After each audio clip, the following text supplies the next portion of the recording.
Boletín electrónico de información sobre el fenómeno de las sectas y la nueva religiosidad número 559 de la Red Iberoamericana de Estudio de las Sectas. 1. Cómo distinguir las experiencias sobrenaturales verdaderas. Teólogo y exorcista dominico lo explica. Fuente: Secretaría RIES. Cuando alguien recibe una revelación particular, oye algún mensaje sobrenatural o es testigo de una aparición, ¿cómo puede saber si se trata de una alucinación o un problema mental? Y si el origen no es natural, ¿cómo discernir si viene de Dios o del demonio? Por otra parte, ¿cómo se diferencia a un vidente cristiano de un medium? A todas estas preguntas contesta el libro Místicos, Videntes y Mediums. Análisis comparativo entre las diversas experiencias del más allá, escrito por el sacerdote dominico y exorcista François-Marie d'Hermine. Un libro que fue publicado en 2002 por la Librería Editrice Vaticana, la editorial de la Santa Sede, y que por fin puede leerse en español. La traducción ha estado a cargo del P. Rafael María Rossi, dominico argentino e integrante de la Red Iberoamericana de Estudio de las Sectas, RIES. Unos meses después de publicarse la edición argentina, la RIES ha hecho posible su difusión también en España. El autor y su obra. El P. François-Marie d'Hermine O.P. Saint-Hyacinthe, Canadá, 1949, es sacerdote dominico y doctor en teología, profesor de teología en la Facultad Teológica de Emilia, Romagna y exorcista de la diócesis de Ancona. En 1984 fue cofundador del GRIS, Grupo de Investigación e Información Socioreligiosa, del que actualmente es presidente. En este libro nos explica con fuerza científica y teológica lo que hay de cierto y de falso en las prácticas religiosas de relación con el más allá, Dios, los ángeles buenos o malos, los espíritus, así en general, y las almas de los difuntos, estén en el cielo, en el purgatorio o en el infierno. Como Dante lo hiciera por medio de la literatura teológica, aquí caminaremos por las sendas de las ciencias, aunque siempre iluminados por la luz de la revelación. Espiritismo clásico y New Age, mediums, chamanismo, filosofías y prácticas esotéricas, éxtasis y vacío mental, supersticiones, judaísmo, islam, neoplatonismo pagano, para finalmente encontrarnos con los verdaderos místicos cristianos, reconocidos por la Iglesia y por la tradición. Su investigación, a lo largo de 395 páginas, abarca un amplio arco de ciencias relacionadas con el tema, tanto de Oriente como de Occidente, pero lógicamente conoce mejor el más allá occidental que el oriental, sobre el cual incursiona como de lejos. Tenemos un libro profundo y a la vez útil para la tarea cuasi cotidiana de los sacerdotes, la sutil tarea del discernimiento espiritual, para descubrir lo que es de Dios, lo que es del hombre y lo que es del diablo, que anda rondando como león rugiente, buscando a quien devorar. ¿Cómo adquirir el libro? La RIES ha publicado una edición limitada que puede adquirirse contactando directamente con su Secretaría para España, ries.secor@gmail.com, al precio de 15 euros, más 5 euros de gastos de envío para el territorio nacional. Las personas que tengan interés en esta obra en América Latina, pueden dirigirse a la librería que lo distribuye desde Córdoba, Argentina, Lectio, teléfono 0351-424-0578, librerialectio@arnet.com.ar. 2. ¿Quién era Darío Salas, alias John Baines, fundador del Instituto Filosófico Hermético? Fuente: Aleteia. El pasado 3 de febrero falleció a los 83 años de edad el líder sectario chileno Darío Salas Sommer, fundador del Instituto Filosófico Hermético, IFH. Conocido también por el seudónimo de John Baines, con el que firmó algunos de sus libros, sus seguidores lo recuerdan como filósofo, científico y maestro espiritual. Reproducimos aquí el artículo que ha escrito sobre su figura y su movimiento Luis Santamaría, miembro de la Red Iberoamericana de Estudio de las Sectas, RIES, en el portal Aleteia. Nacido en 1935, no se conocen muchos detalles sobre su vida, algo coherente con la realidad del grupo que fundó, como veremos a continuación. Según Mariano J. Vázquez Alonso, las enseñanzas del instituto encierran una radicalización y un determinismo extremos, muy propios del lenguaje tan categórico del señor Baines. Este autor explica, en su Enciclopedia del Esoterismo, que Salas escribía, en un estilo dogmático que no deja resquicio alguno a la duda o a la necesaria investigación personal. También dice que a los adeptos, se les adiestra, mediante un sistema de audición de cintas grabadas, para llegar a conseguir un pretendido desarrollo espiritual siguiendo al pie de la letra como es habitual en todas estas asociaciones, las teorías del fundador de la familia Rosacruz. Manuel Guerra encuadra el IFH en el rosacrucismo, como una de las 23 sectas de esta corriente esotérica que analiza en su diccionario enciclopédico de las sectas, y así también lo clasifica el sociólogo italiano Massimo Introvigne. En 1992, la Conferencia Episcopal de Chile, en un documento sobre el fenómeno de las sectas, incluyó al IFH en el apartado de entidades herméticas y o manipulacionistas. Se trata de un grupo que se autodefine como hermético, claramente en la línea de la tradición esotérica que dice basarse en el dios clásico Hermes, apodado también Trismegisto, cuya existencia como personaje real defienden los miembros del IFH. En sus escritos, el IFH se refiere a Hermes como el hierofante egipcio que hace miles de años inició la corriente de esta filosofía genuina. El propio Darío Salas se inspiró, a la hora de asentar sus creencias y el propio grupo, en el Kybalión, atribuido a Hermes Trismegisto, un tratado del siglo XIX que resume las doctrinas herméticas. Un grupo secreto e iniciático. Por lo tanto, no es de extrañar el carácter secreto de sus creencias y prácticas. Se trata de una secta de carácter iniciático. Los adeptos deben atravesar 3 estadios: primer nivel, logia y logia. Según explica Guerra, en cada uno de ellos recibe lecciones teóricas de un monitor y consejos prácticos, ejercicios de respiración y concentración, normas para el desarrollo de su voluntad, etc. Mariano J. Vázquez Alonso advierte, al inicio de su estudio del IFH, de que muchos de estos grupos se amparan en los términos hermetismo u ocultismo para llevar a cabo actividades, a veces, incluso delictivas. Declaraciones de antiguos adeptos señalan diversos rasgos sectarios en el funcionamiento del IFH, algo que ha sido sistematizado sobre todo por O.G.N. en una serie de artículos publicados por el medio digital argentino Tribuna de Periodistas en el año 2009. Doctrinas aparentemente cristianas. Como todo grupo esotérico, el IFH asegura estar en posesión de la verdad, y en sus propios escritos se refieren al ocultismo, como una ciencia divina legada al hombre en una época remota por visitantes extraterrestres sumamente evolucionados, y la obra del ahora fallecido Darío Salas supone la verdadera entrada al camino de la sabiduría. En uno de los libros del fundador, El hombre estelar, leemos directamente lo siguiente: el hermetismo es la ciencia magistral del universo, y llegó al planeta Tierra en los tiempos de Lemuria, según lo afirma la tradición, traída por maestros extraterrestres, quienes pretendieron con ese acto trascendental, conceder al sapiens la posibilidad de una evolución superior, la cual, hasta ese momento, le estaba negada. Algunos elementos doctrinales son bastante significativos y muestran la distancia con la fe cristiana, algo común en el esoterismo occidental, que en muchas ocasiones emplea lenguaje cristiano pero cambiando su significado. Así, las alusiones a la Biblia, Dios, Cristo, la Virgen María, el Anticristo, etc. Salas afirma que Dios se desdobla en nuestros espíritus. Así, el ser humano, su espíritu, no su cuerpo, es parte de Dios, y debe cooperar con el fin de perfeccionarlo y expandirlo, haciendo evolucionar la materia espiritualmente. No solo eso, Jesús y Cristo son dos personas distintas, y la persona divina Cristo se habría encarnado en la persona humana Jesús, que se habría iniciado en la filosofía hermética.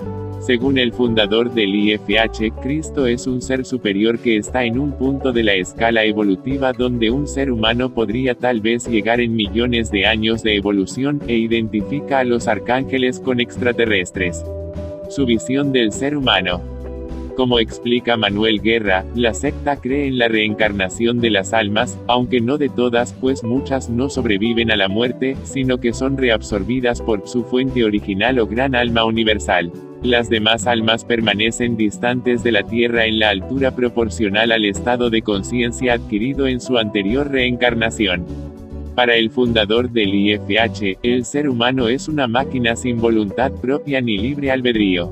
Cuando el adepto cobra conciencia de esta situación dramática es cuando puede iniciar el camino de perfeccionamiento, observándose a sí mismo y siendo consciente de sus acciones. Para ello es necesaria también la educación de la voluntad, incluso a través de ejercicios físicos que propone Darío Salas. Otro elemento fundamental es el poder atribuido a la mente por el fundador, todo es mente, el universo mental.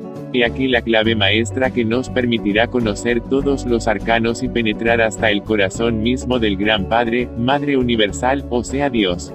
Consideremos la mente como la energía primordial o única de la cual todo nace, es la esencia de todo lo que existe, sea esto animal, mineral u hombre. En cuanto a su concepción de las relaciones sexuales, Guerra explica cómo el IFH afirma que, en el momento de la unión sexual la pareja lanza al espacio un relámpago electromagnético, cuya eficacia está en razón de la calidad moral y espiritual de la pareja y atrae al alma correspondiente como imantándola. Orienta en el desarrollo de las relaciones magnéticas, entre el hombre y la mujer.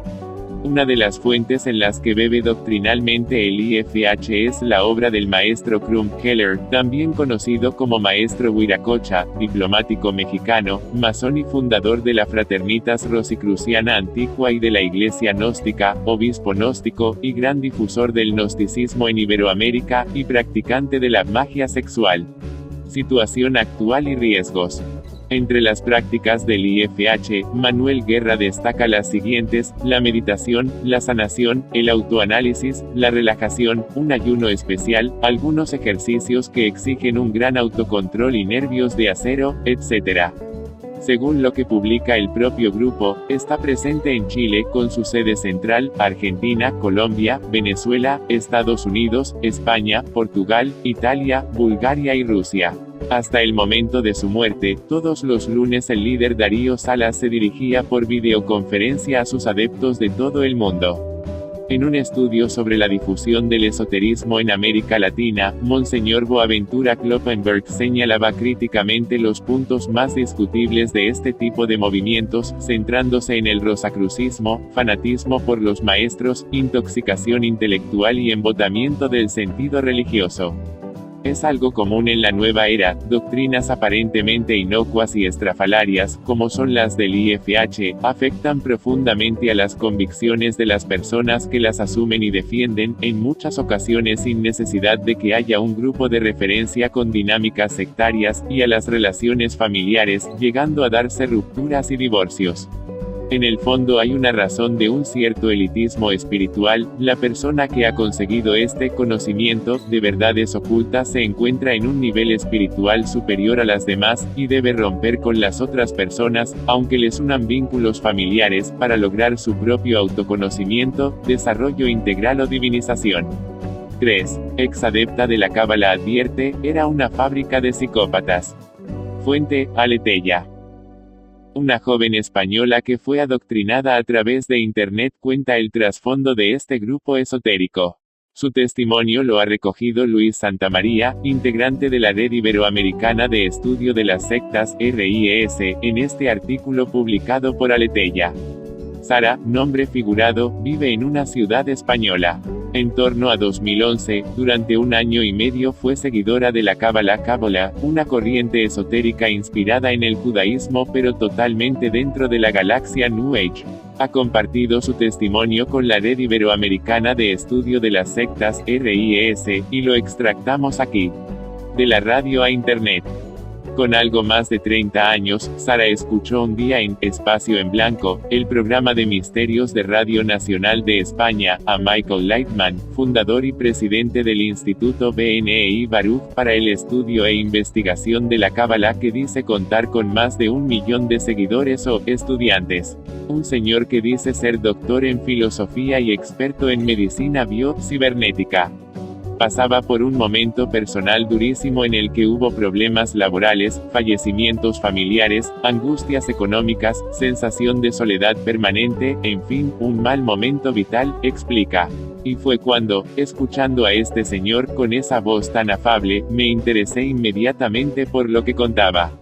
Al día siguiente lo buscó en internet y encontró enseguida el centro, que parecía una especie de universidad online para el crecimiento personal. Así se inscribió en un curso totalmente gratuito de fundamentos de la Cábala, con clases amenas y divertidas que te permitían interactuar con gente de todo el mundo. Los profesores insistían en que aquello no era para todo el mundo y había que tener unas inquietudes especiales. Se trataban temas de personalidad, espiritualidad, psicología, de forma que había mucha sabiduría aparente desde el punto de vista psicológico y científico.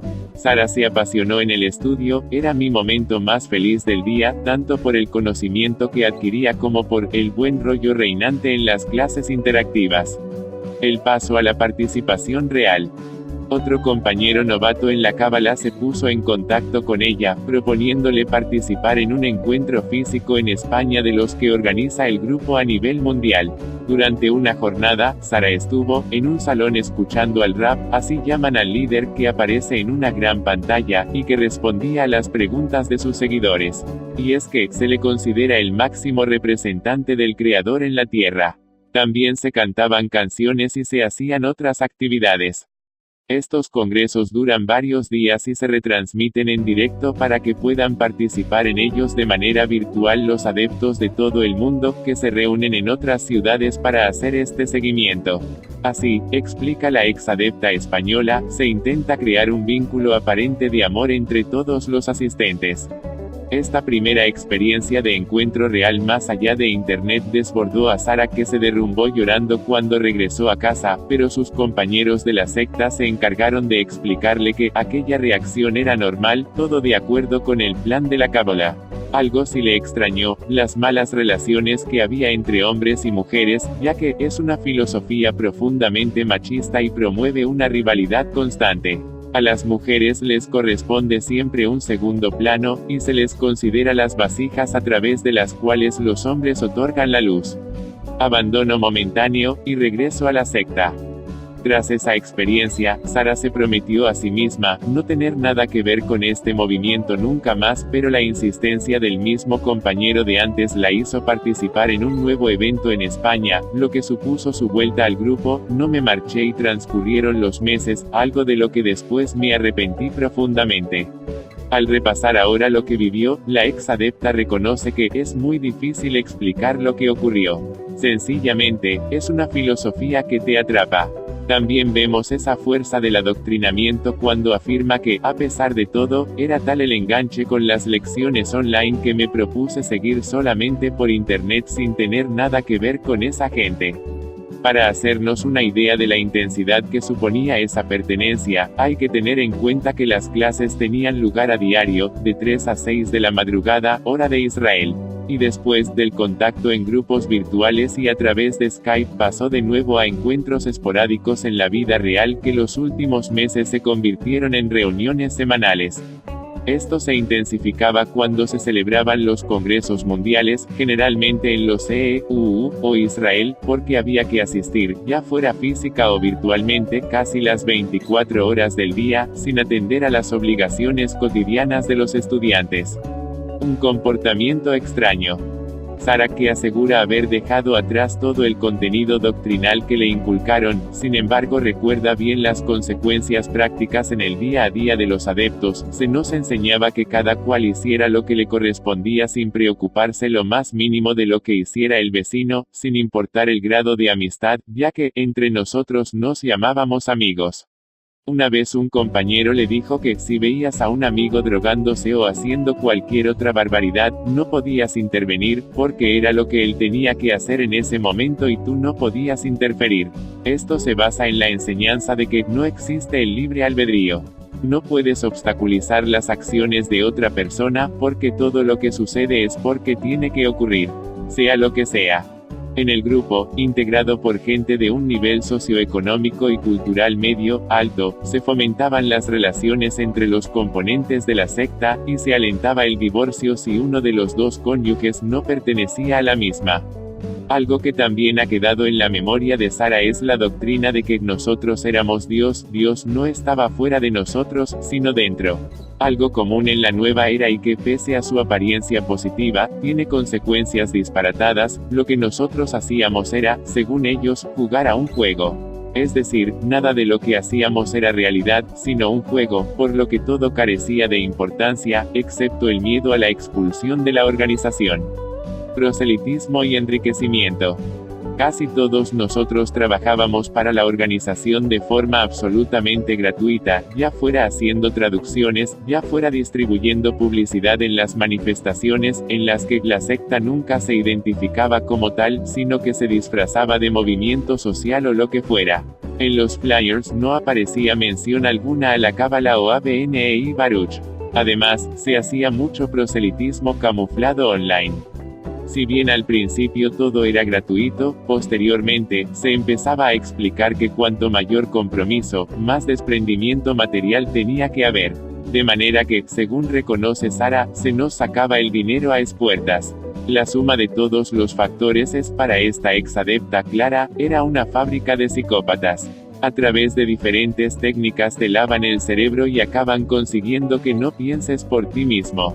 Y si ven que todavía sigues pensando por ti mismo, te echan. El fin de la pesadilla.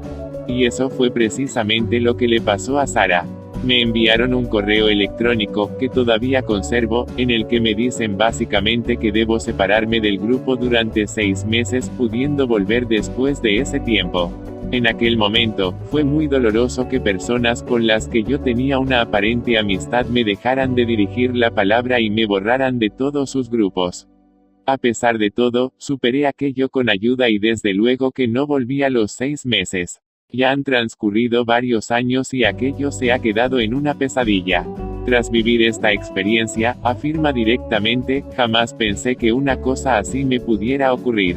Y es que mientras estaba en el grupo, en algún momento se planteó la posibilidad de que estuviera en una secta, pero buscó en internet y no halló ninguna referencia crítica en español. 4. Joven estadounidense relata cómo vivió su infancia en un contexto familiar sectario.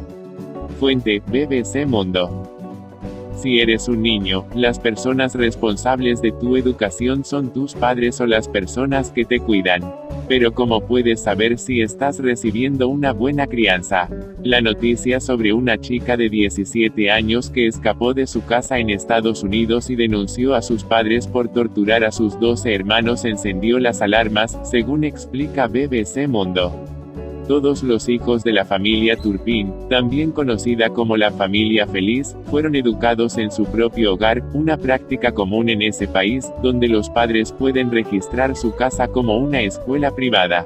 En estos casos, los padres o tutores son directamente responsables de los colegios, no necesitan tener el título de maestro y generalmente las autoridades no tienen la autoridad suficiente para fiscalizar su funcionamiento. Judy, que no es su nombre real, le contó a la BBC cómo era su vida en una escuela en casa, aunque en este caso en particular, se trataba más bien de las escuelas de una secta religiosa, donde un grupo de familias educaba a sus hijos en Oregón, Estados Unidos. Lavado de cerebro. Fue educada en la escuela de una secta religiosa que alentaba a los padres a crear sus propios pequeños colegios y renovar sus votos nupciales, igual que la familia Turpin. Reconozco algunos comportamientos parecidos. Cuando mis padres se casaron estaban desencantados con lo que consideraban un estilo de vida estilo hippie y libre que proliferaba en el país. Ellos querían que los niños tuvieran un estilo de vida basado en reglas morales. Habían escuchado sobre Bill Gothard, el fundador del Instituto sobre Principios Básicos de la Vida, IBPL, por su sigla en inglés, que en ese momento era bastante famoso en Oregón. Fueron a sus seminarios y adoptaron el modelo de educación en la casa. Él era un icono, una especie de profeta. Los seminarios incluían una semana de lavado de cerebro. Él era la autoridad y su palabra era ley. Mis padres comenzaron la educación en casa a finales de la década de los 80 y por más de 30 años nuestra familia formó parte de esta comunidad cerrada que compartía los mismos valores. Eran abusivos. Nuestros padres nos daban bofetadas fuertes. Si les desobedecías, le desobedecías a Dios. El sistema era especialmente terrible con los más pequeños. En los seminarios Gossard solía hablar de doblegar su voluntad. Eran abusivos, pero nosotros sabíamos que en otras familias era peor. Cuando era pequeña vivíamos en una casa rodante. Era realmente inadecuada, éramos 4 o 5 en una misma pieza. Los adultos no podían endeudarse o pedir un crédito hipotecario al banco, entonces mis padres construyeron su casa. Mientras era construida, nosotros vivíamos en un garaje. Yo viví en una casa propiamente tal cuando tuve 15 años y compartí una pieza con 2 o 3 hermanas. Me parecía bien en esa época, pero cuando fui creciendo se hizo cada más difícil no tener un espacio propio. Nos decían que el mundo exterior a la comunidad era maligno, un lugar malo del cual estábamos protegidos. Teníamos que memorizar las escrituras, capítulos y capítulos de la Biblia, hasta el punto que pudiéramos citarlos espontáneamente.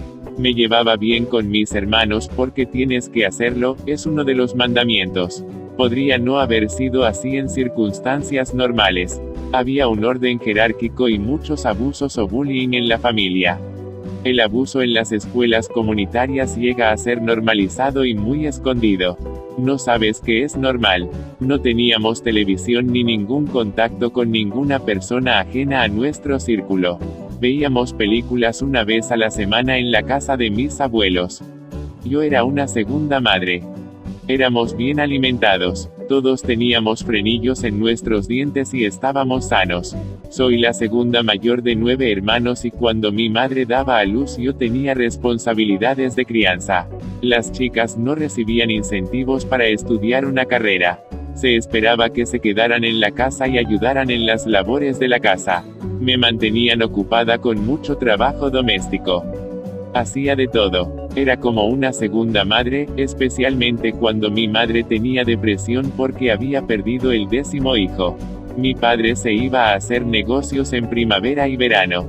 Pero cuando estaba en casa, era él el que tomaba las decisiones. Bajo las enseñanzas de Bill Gossard, me enviaron a Taiwán a los 21 años a enseñar inglés durante 6 meses. Un año después de regresar a Oregón, fui a China. En un sentido, no dejé realmente a mi familia. Estaba muy conectada a través de llamadas telefónicas y correos electrónicos. Mientras vivía en China conocí lo que era la vida normal de los estadounidenses que no habían sido educados en sus casas. Eso fue como un shock cultural. Conocí a un británico y muy pronto me di cuenta lo distinta que era mi vida en Oregón. Decidimos casarnos en Estados Unidos. La huida. No me había dado cuenta cómo el culto me tenía agarrada. Mi esposo y yo nos quedamos en Estados Unidos, pero pronto nos dimos cuenta de que sería mucho mejor para nosotros si nos separábamos completamente del culto. A mi familia no le gustaba mi esposo pese a que él era muy bueno con ellos. Mi esposo me incentivó a mantener el contacto con mi familia. Le tomó un buen tiempo entender que ellos no iban a cambiar. No he visto a mi familia desde que me fui. Ahora tengo cerca de 30 años. Mucha gente me ha preguntado si es difícil terminar la relación con tu familia. Fue un cambio turbulento, pero tuve la suerte de contar con el apoyo de mi marido. No podría haberlo hecho sola.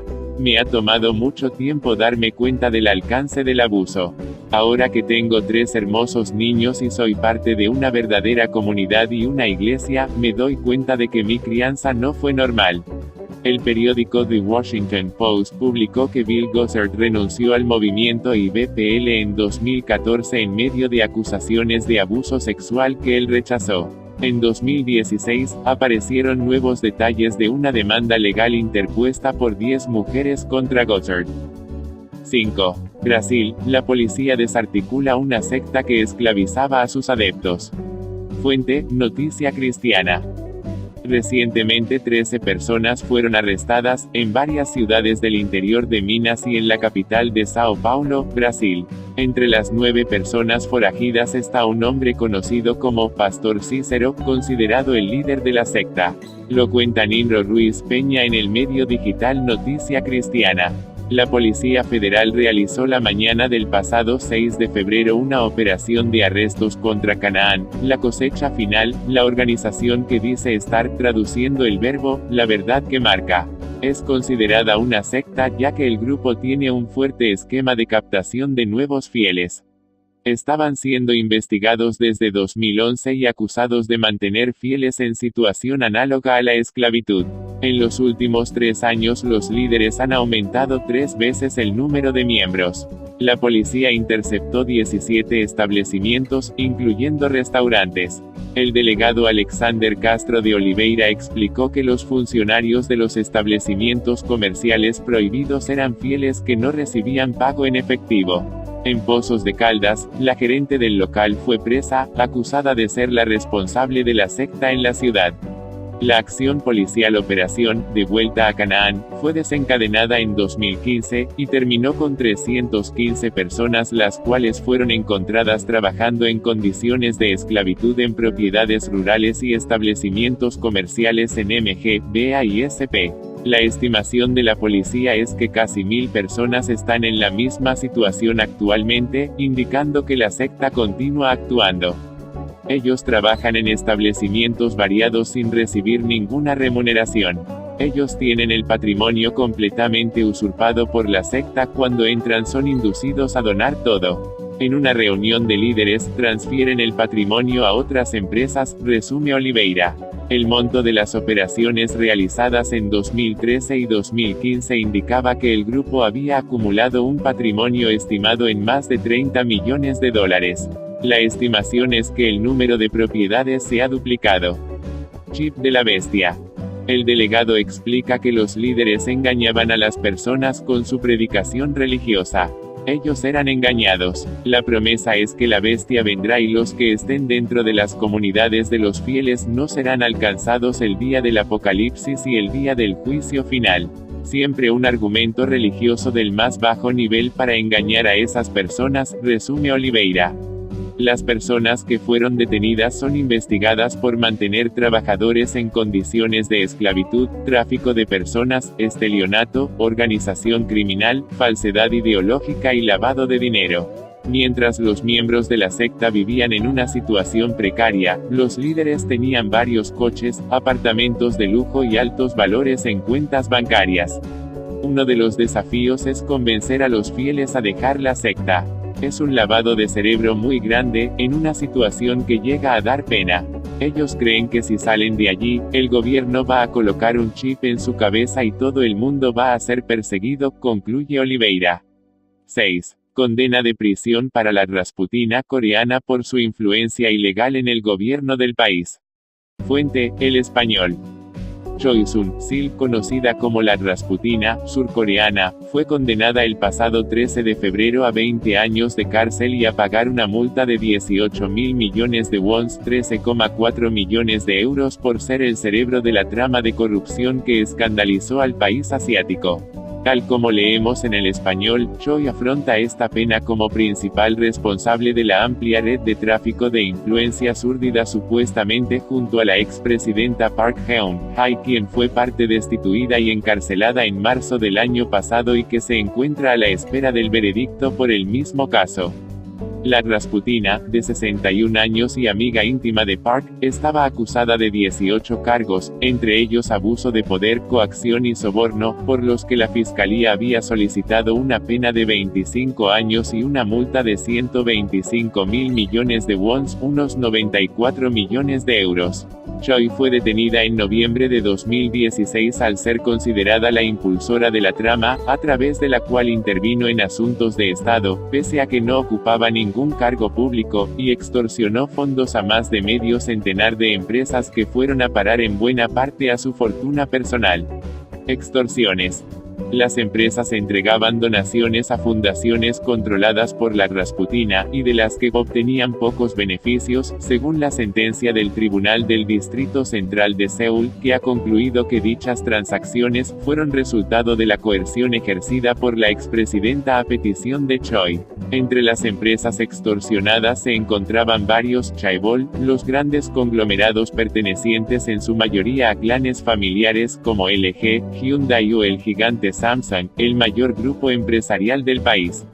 El heredero y líder de esta corporación, Lee Jae-yong, había sido condenado a 5 años de cárcel en el marco del mismo caso, aunque la semana pasada un tribunal de apelación rebajó su pena a 2 años y medio en suspensión, lo que le permitió abandonar la prisión.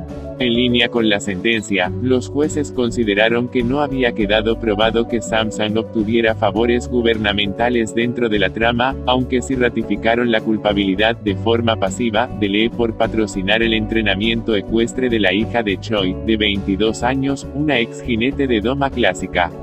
El Tribunal del Distrito Central de Seúl también condenó a 2 años y medio de cárcel al presidente del grupo LOT, otro de los principales chaebol surcoreanos, por sobornar a la Rasputina con una donación de 7.000 millones de wons, 5,2 millones de euros. Asimismo, el ex secretario presidencial An Chong-boom ha recibido una pena de 6 años de prisión y una multa de 100 millones de wons, 75.000 de euros por aceptar sobornos dentro de la misma red de tráfico de influencias. Escándalo en 2016. El escándalo conmocionó a la sociedad civil del país asiático en los últimos meses de 2016, fue motivo de multitudinarias manifestaciones casi diarias y precipitó la primera destitución de un jefe de Estado surcoreano en democracia, seguida del adelanto electoral en el que resultó elegido el liberal Moon Jae-in. La Rasputina, es hija de Choi Tae-min, líder de una secta fallecido en 1994, y quien se convirtió en mentor político de la expresidenta conservadora tras convencerla supuestamente de que era capaz de comunicarse con su madre asesinada en 1974. La exmandataria, por su parte, permanece a la espera del desenlace de su juicio, que se espera para finales del próximo mes, y se ha negado repetidamente a comparecer ante el tribunal para declarar alegando problemas de salud. Park, de 66 años, se enfrenta a penas de prisión de entre 10 años y cadena perpetua por su papel en la trama. 7. México, un niño de 9 años muere durante un ritual hecho por un curandero. Fuente, El Universal. Como consecuencia de un falso exorcismo practicado por un hombre que se decía curandero en Apatzingán, Michoacán, México, un niño de 9 años murió hace unos días producto de un daño en las cervicales, según informa Carlos Arrieta, corresponsal de El Universal. El niño resultó muerto. El autor del crimen ya fue detenido por la Procuraduría General de Justicia del Estado y se lo acusa de homicidio calificado. Los hechos ocurrieron el pasado 9 de febrero en la casa del niño, ubicada en la colonia Pénjamo, de la cabecera municipal de Apatzingán. De acuerdo con las primeras investigaciones, días antes de su muerte el menor se quejó de molestias estomacales, por lo que los padres del niño pidieron a Gilberto H., ahora imputado, asistir a su domicilio, y este les dijo que lo que requería era un exorcismo. La carpeta de investigación indica que el menor fue tratado por el presunto curandero en una habitación, mientras que sus padres esperaban afuera. Después de escuchar golpes, los padres entraron en la habitación y vieron que el niño se encontraba inconsciente, por lo que pidieron el apoyo de las autoridades. Detención del culpable. De acuerdo con las pruebas, el imputado le generó diversas lesiones a la víctima cuando supuestamente practicaba el exorcismo, principalmente en las cervicales. Cabe destacar que no se trataba de un exorcismo, o al menos no como lo realiza la Iglesia Católica o como se hace en otros grupos cristianos, sino que era un rito mágico de limpieza.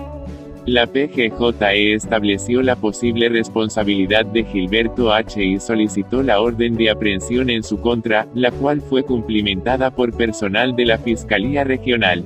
Fue presentado ante el juez de control y espera que se resuelva su situación jurídica por su relación en el delito de homicidio calificado. El padre del menor es gerente en una tienda de cosméticos y artículos de belleza para mujeres y la mamá es intendente en un centro de salud de esa localidad. 8. Local diocesano de Los Ángeles acoge una actividad de promoción del chamanismo. Fuente, Infocatólica. La Archidiócesis de Los Ángeles, gobernada por el arzobispo José Gómez, está permitiendo que su centro de conferencias justo al lado de la Catedral de Nuestra Señora de Los Ángeles sirva para un taller filipino de espiritualidad nativa que, según un crítico, expondrá a católicos a los demonios del paganismo.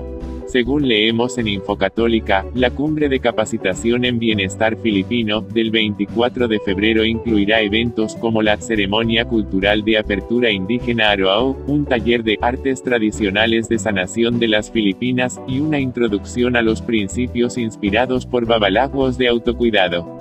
Un babalaguo, según el material publicitario del evento, es un sanador, ritualista, terapeuta popular, intermediario con el mundo de los espíritus.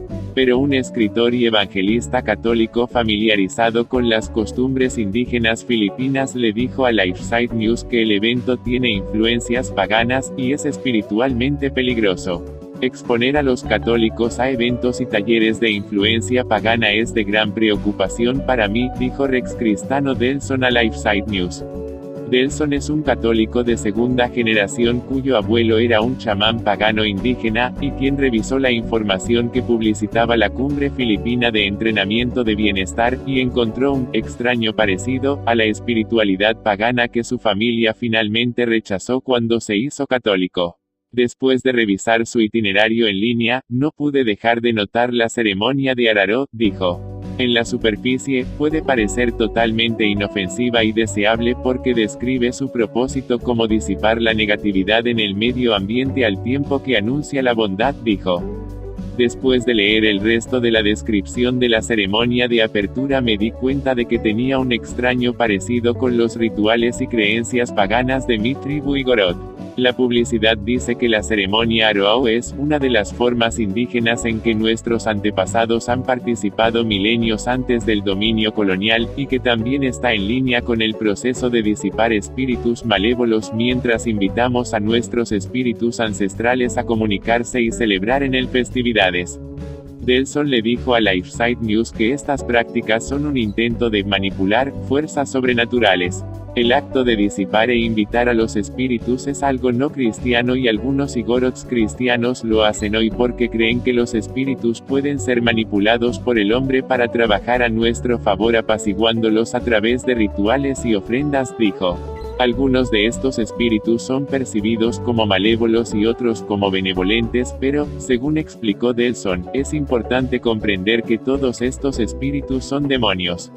El exorcista Fr. Ripperger siempre se apresura a señalar el versículo bíblico del Salmo 95:5 que señala que todos los dioses de los gentiles son demonios, dijo Delson. Incluso menciona algunos de los que encontró en exorcismos anteriores, como Baal, Asmodeo, Isis y Loki. Si él fuera a realizar exorcismos en Filipinas seguramente se encontraría y conocería los nombres de los demonios reales de nuestra gente. Delson señaló que los participantes que no entienden el lenguaje del canto que se les ofrecerá pueden estar participando inconscientemente en la invocación o adoración de dioses paganos. Dijo que esto le sucedió cuando tomó parte en lo que él pensó que era una ceremonia inofensiva ofrecida para los católicos por un chamán de otra tribu filipina. Una vez observé a un Mumbaki, chamán espiritual, de otra tribu cantar, rezar durante lo que pensé que era una ceremonia inofensiva porque sabía que aquellos de nosotros que participamos éramos católicos, dijo. No fue hasta más tarde cuando me dijo que convocó a dioses y espíritus paganos junto con nuestros antepasados. No hay nada de malo en orar por nuestros antepasados, pero nunca deberíamos convocar espíritus y deidades. De nuevo, cada vez que lo hacemos, abrimos las puertas a lo diabólico. El Catecismo de la Iglesia Católica enseña que el primero de los 10 mandamientos, en contra de la idolatría, requiere que el hombre no crea ni venere otras divinidades más que el único Dios verdadero. 9. La muerte por un maleficio puede tener una explicación psicológica. Fuente: El País. En 1942, el científico estadounidense Walter Cannon escribió sobre un fenómeno que parecía paranormal. Varios antropólogos habían descrito en culturas primitivas de América, África o Nueva Zelanda lo que bautizaba como muertes por vudú. Entre los Tupinambá de Brasil, Gabriel Soares de Souza, ya en el siglo XVI, contaba haber visto morir a hombres que habían sido condenados por un hombre medicina con reputación de tener poderes sobrenaturales. En Nueva Zelanda, una mujer maorí que cometió el error de comer una fruta tomada de un lugar prohibido acabó convencida de haber profanado la santidad de un espíritu que la mataría. En menos de un día, había fallecido. Lo cuenta Daniel Mediavilla en el diario español El País. Una explicación natural. Un tercer caso recogido en la crónica de Canaan hablaba también de un proceso de curación. La historia se la había contado por carta a S.M. Lambert, un médico que trabajaba para la Fundación Rockefeller con aborígenes australianos. Lambert le relataba a Canaan que había visto varias muertes por miedo, pero que en una ocasión fue testigo de una recuperación sorprendente. En una misión en Mona Mona, en Queensland del Norte, había muchos nativos conversos, pero en las afueras de la misión vivía un grupo de individuos que mantenían sus creencias ancestrales. Entre ellos se encontraba Nebo, un brujo famoso en la región. Lambert llegó a la misión porque Rob, el principal ayudante del responsable del lugar, se encontraba mal.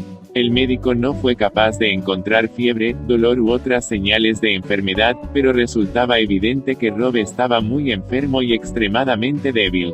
El misionero le contó a Lambert que Nebo había apuntado a su ayudante con un hueso y que le había convencido de que estaba condenado a muerte. Con estas noticias, el médico y el misionero fueron en busca de Nebo y le amenazaron con restringir su suministro de comida y expulsarle de la zona junto a los suyos si le sucedía algo a Rob. Nebo cedió a las presiones y les acompañó junto al enfermo. Una vez allí, se inclinó sobre él y le dijo que todo había sido un malentendido, una broma, y que ni siquiera le había apuntado con un hueso como creía. Según Lambert, el alivio fue casi instantáneo y esa misma tarde el ayudante del misionero estaba de nuevo trabajando con su vigor habitual. Canaan relacionaba estos fenómenos con respuestas fisiológicas ante el miedo como la contracción de los vasos sanguíneos o la liberación de adrenalina. Una cascada de reacciones diseñadas para hacernos sobrevivir ante una amenaza, acababa provocando arritmias cardíacas y un colapso vascular que causaba la muerte. El investigador no hablaba de la respuesta hormonal ante el estrés porque esos mecanismos no se conocían bien en la década de 1940, pero lo que se sabe ahora sobre la liberación masiva de neurotransmisores como la adrenalina y otras hormonas ante el miedo ayudaría a explicar cómo un gran terror puede provocar pérdida de apetito, debilidad, arritmias e incluso la muerte. También en el considerado primer mundo. El fenómeno que le parecía tan lejano para la gente civilizada, a Canaan, en el que las creencias de una persona y su entorno social pueden hacerla enfermar, sucede en la actualidad.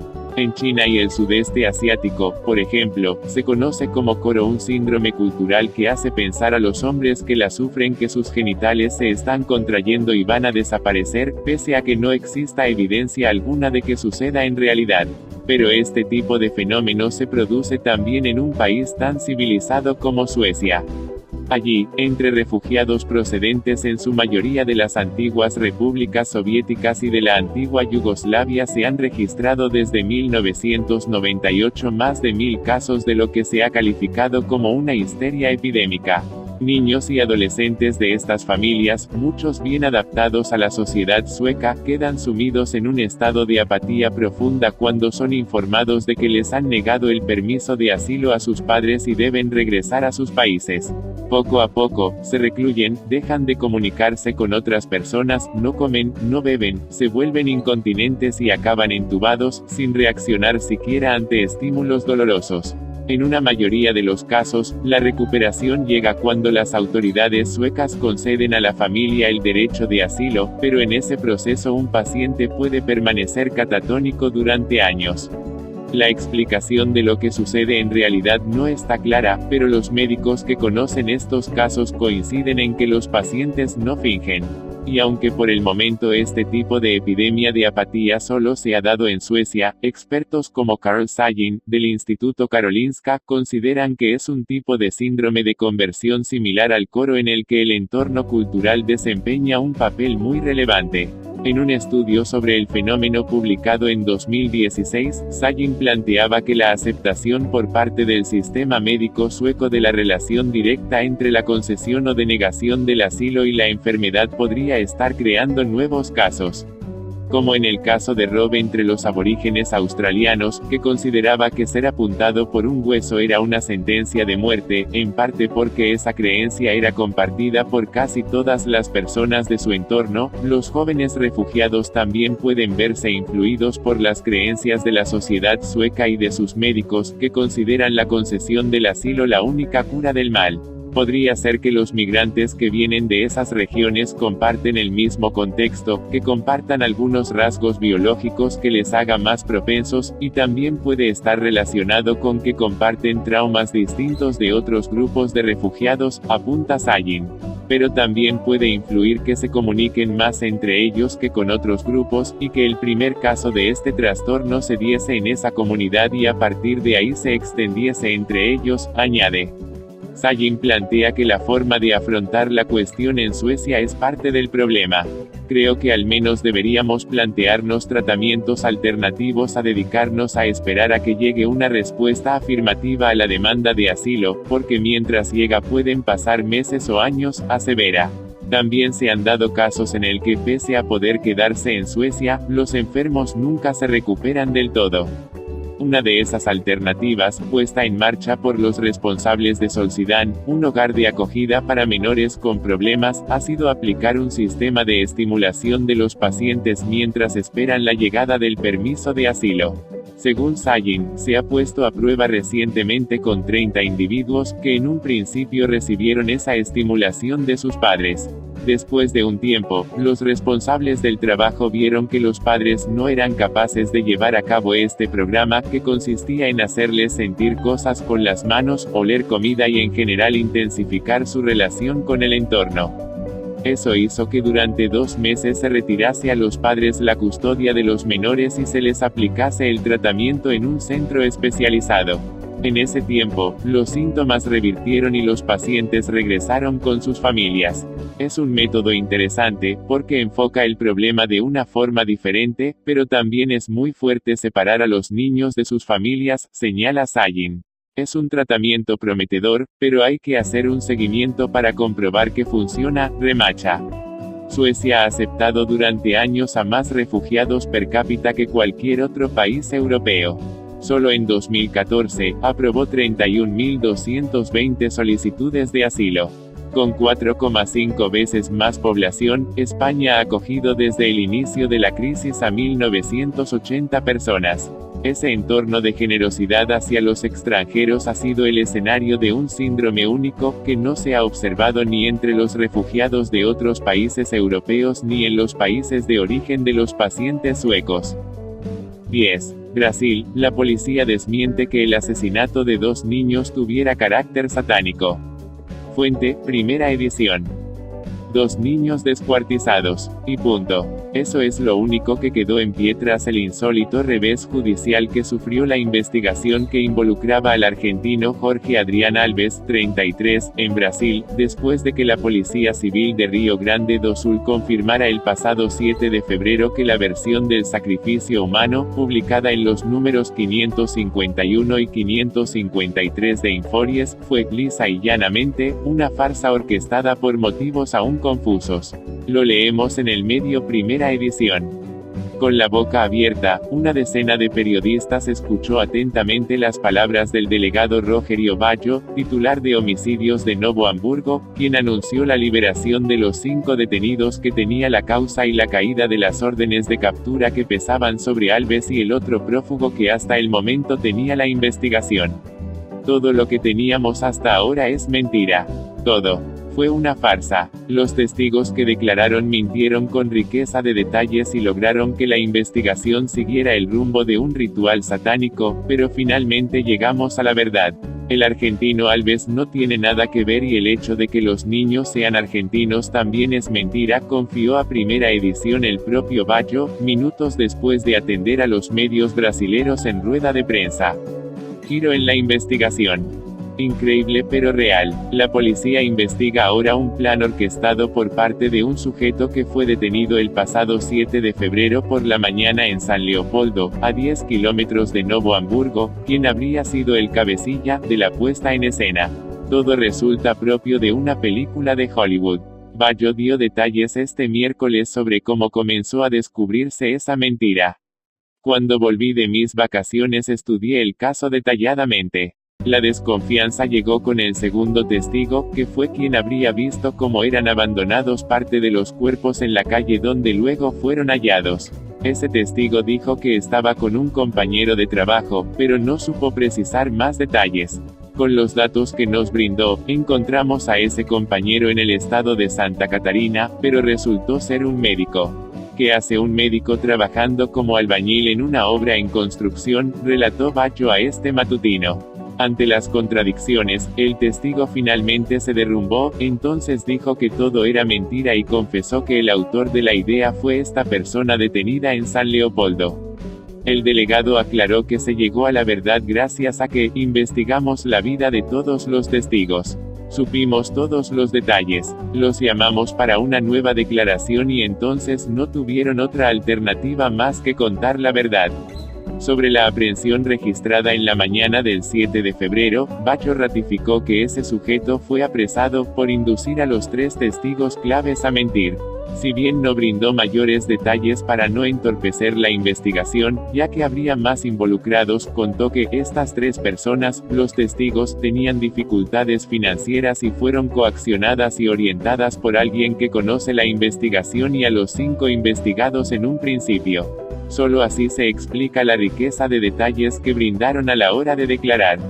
El jefe de homicidio se mantuvo cauto a la hora de revelar los motivos por el que el ahora apresado orquestó la mentira.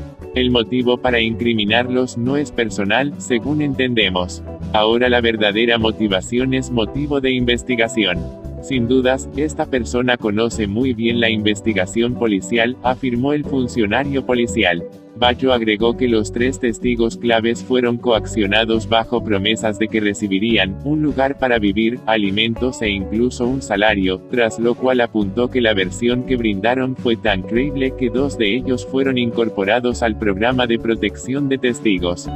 Los periodistas citados en Novo Hamburgo no tardaron en consultar a Bayo por su parecer sobre Moacir Fermino, el delegado que estuvo a cargo de la investigación durante sus vacaciones, quien procedió a la detención de los 5 involucrados y pidió la captura del misionero Alves, tras atribuir el esclarecimiento del hecho a una revelación divina, gracias a testimonios de profetas. Por una cuestión ética no voy a dar declaraciones del delegado Fermino, dijo el entrevistado. Lo cierto es que ahora Moacir Fermino está bajo una investigación interna de la fuerza brasilera por su insólito accionar. Inocentes y libres. Durante la conferencia de prensa, Bayo confirmó que ante las revelaciones recientes, la propia Policía Civil requirió la liberación de los 5 detenidos que tenía la causa y pidió también que se levante la orden de captura que pesaba sobre los 2 prófugos. Uno de ellos era Alves, natural de la provincia argentina de Misiones. Inmediatamente pedimos la libertad de todos. La policía está para buscar la verdad de los hechos. Supimos que quienes estaban presos eran inocentes. Cuando tuvimos la certeza, pedimos la libertad y la jueza acató ese pedido, contó Bayo. Así volvieron a la calle el brujo Silvio Fernández Rodríguez, líder del templo satánico, el empresario Jair da Silva, Andrei Jorge da Silva, Anderson da Silva y Paulo Ademir Norbert da Silva.